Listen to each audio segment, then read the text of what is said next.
Bonjour à tous, aujourd'hui on se retrouve pour une nouvelle vidéo, on commence tout de suite sur l'ordinateur, aujourd'hui on apprend à faire un terminal de commande en HTML, CSS et JavaScript. Donc c'est parti, voici à quoi ressemble notre terminal. Je l'avais fait dans le style Ubuntu il me semble, donc c'est un terminal de commande qui ressemble à celui d'Ubuntu. Le nom ici de la session avec la localisation, la petite tilde ici avec le dollar, et puis ensuite on peut exécuter une commande. Quand on exécute une commande, voilà ce que ça nous donne, commande non reconnue, entre guillemets, le nom, enfin la commande lancée. On peut évidemment coder des commandes nous-mêmes si on le désire, par exemple la commande echo test qui fonctionne dans notre cas. On peut faire ça à l'infini, normalement. Voilà donc le système que l'on va voir aujourd'hui. Alors on se retrouve du côté HTML, on va voir ensuite le CSS brièvement, et on verra ensuite le JavaScript. Tout ça, ça portera sur une seule vidéo, et donc on est parti. Pour le HTML, rien de plus simple, dans toutes les vidéos j'ai l'impression de vous le répéter, doc, entrée. Ça vous donne l'arborescence de base d'un fichier HTML, et vous voyez que d'ailleurs je me suis même pas embêté à changer le titre. J'ai ici les mêmes valeurs, j'ai simplement ajouté deux fichiers CSS que voici, jQuery en CDN, donc juste ici, et enfin mon fichier serveur.js. J'ai dans mon body une div qui s'appelle terminal-div, avec un paragraphe qui s'appelle content-server,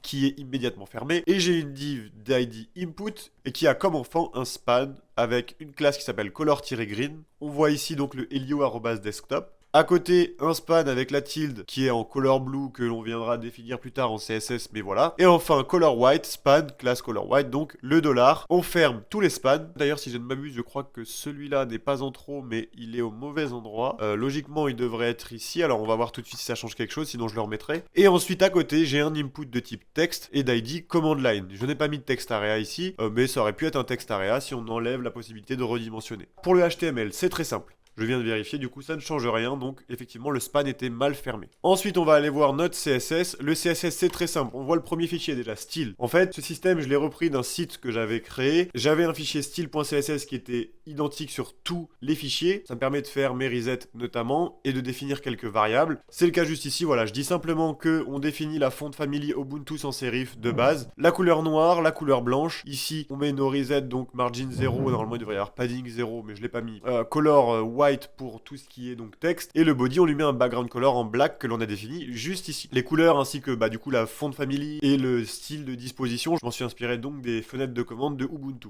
Au niveau du serveur.css, rien de bien compliqué également, puisqu'on voit que le système est quand même très simple. Simplement, command line, donc ici ça va être l'input de mémoire, voilà c'est ça, c'est le l'input. On va lui donner quelques valeurs quand même, background transparent, font family, on lui attribue la font family qu'on a définie juste avant. On lui met pas de bordure, un outline défini à none, alors c'est très important le outline, je vais vous montrer tout de suite ce que c'est si on l'enlève. L'outline, vous allez peut-être rencontrer le problème lorsque vous avez développé des systèmes avec des inputs. Ici c'est une bordure qui apparaît, et c'est une bordure qui sur mobile notamment quand on clique dessus met un contour bleu. Donc ça, on n'en veut pas pour notre style, donc on l'enlève. On définit la font size de l'input à 16 pixels. 16 pixels, c'est la font size qui sera appliquée sur tout le document. Donc pour la largeur, on lui dit qu'elle fait 100% de la largeur, donc toute la fenêtre.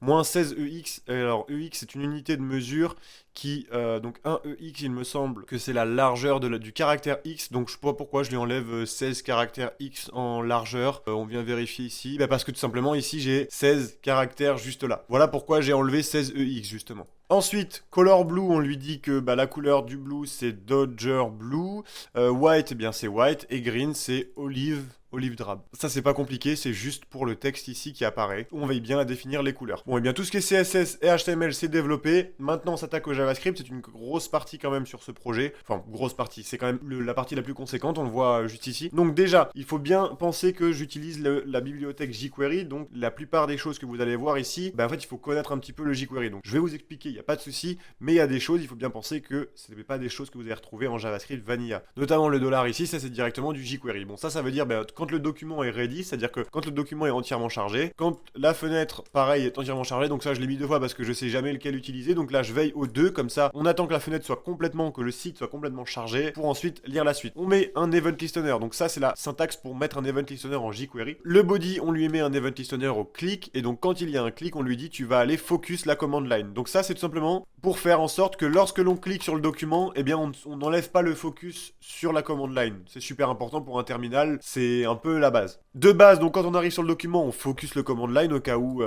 il n'est pas focus. Ensuite, je définis mes fonctions. Donc ça, c'est uniquement pour faire du système, pour faire développer le système. Donc là, voilà, ça c'est les commandes que j'ai pu développer. Je vous ai fait tester la commande echo, mais j'en avais fait d'autres. Là, le but, c'est que si vous voulez l'utiliser à des fins un peu pédagogiques, par exemple, vous pouvez définir des fonctions que vous pourrez par la suite traiter. Before command, ça c'est une variable que je définis qui sera tout le temps la même et qui est justement, alors là d'ailleurs, j'ai peut-être mal refermé le span également ici, je vais aller bien le fermer. Donc ça c'est quelque chose que je viendrai placer, cette ligne là, c'est quelque chose que je viendrai placer devant toutes les commandes que je vais répéter, parce qu'on le voit bien, lorsqu'on utilise le système, la commande est répétée juste ici, et donc il faut bien que je définisse justement la commande pour l'avoir tout le temps. Je répète l'entête entre guillemets, et j'ajoute la commande que je viens d'exécuter. Je définis une variable finie. Ensuite, command line key-up, donc ça c'est quand j'ai un bouton entrée qui est appuyé grâce à ces deux lignes ici, ça c'est quand on appuie sur le bouton entrée depuis le command line, et bien on fait un for each, à chaque fois que le bouton entrée est pressé, donc on va aller dans notre fonction, et donc pour chaque élément de cette fonction, on va aller tester. Donc justement là, plus vous aurez de fonctions définies ici, plus ici,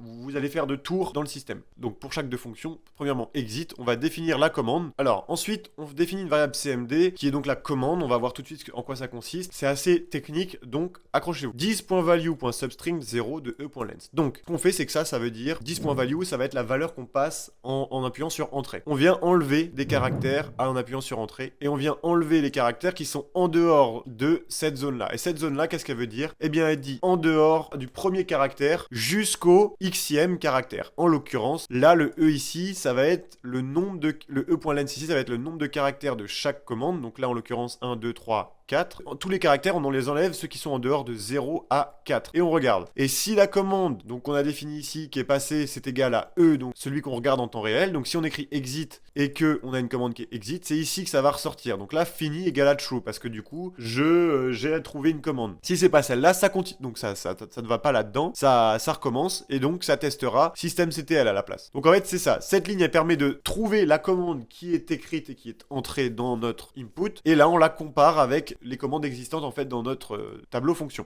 Ensuite, si c'est le cas, on fait la fonction eval cmd en passant 10.value. Alors ça nous permet juste d'exécuter la commande. C'est-à-dire que la commande qui est trouvée ici, on l'exécute justement parce qu'on a défini que c'était une commande existante. Eh bien, on exécute la commande avec ce nom-là. Eval, ça nous permet de d'écrire en fait dans notre fichier JavaScript directement en direct. Donc ici, en l'occurrence, si je fais echo, eh bien la fonction sera echo entre parenthèses 10.value. Donc on passe en paramètre ensuite la commande qui est passée en valeur. Ensuite, on continue. Si ce n'est pas fini, ça veut dire que la commande n'existe pas. Et donc ici, on vient exécuter la fonction unknowCommand de 10.value avec la commande en entier. Et ensuite, on n'écrit rien dans le command line. En fait, on le vide, tout simplement. Et là, fini, on le repasse en false parce qu'on a fini de faire notre petit test. On va aller voir unknowCommand directement. Eh bien, unknowCommand, c'est pas compliqué. On définit une variable message avec notre before command, donc c'est ce truc-là. Et ensuite, on ajoute la commande exécutée. Ensuite, à ce message, on lui ajoute, on saute la ligne, et ensuite on lui ajoute commande non reconnue. Avec, on répète la commande qui est passée en argument ici, et on ressaute une ligne, et ensuite document.get element by id, content server, .inner HTML, on l'ajoute en faisant un plus égal pour bien veiller à garder l'historique de ce qu'on a déjà écrit dans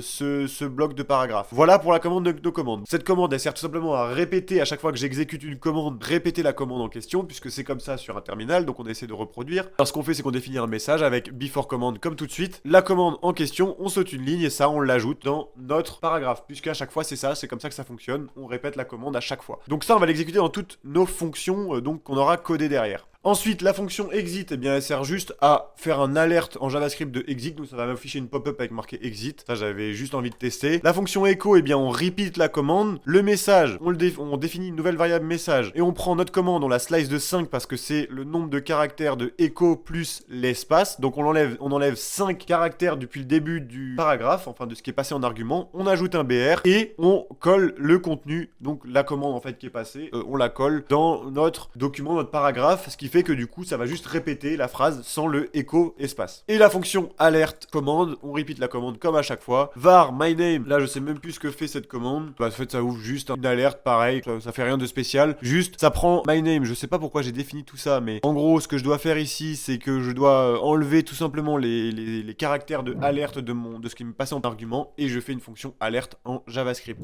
Voilà, j'avais codé une fonction systemctl mais ça c'était propre pour le projet que je voulais faire, donc je vous l'explique pas. Mais là, vous pouvez essayer vous-même de votre côté de développer toutes sortes de commandes. Voilà, vous voyez comment ça fonctionne. Merci d'avoir regardé cette vidéo. Donc si ça vous a été utile, n'hésitez pas à me le dire en commentaire. Pour télécharger le code, ça se passe sur le serveur Discord. Tout est en description. Il faut passer par l'offre rejoindre. Merci d'avoir regardé cette vidéo. Moi, je vous dis à vendredi prochain pour une autre vidéo. À bientôt. Au revoir.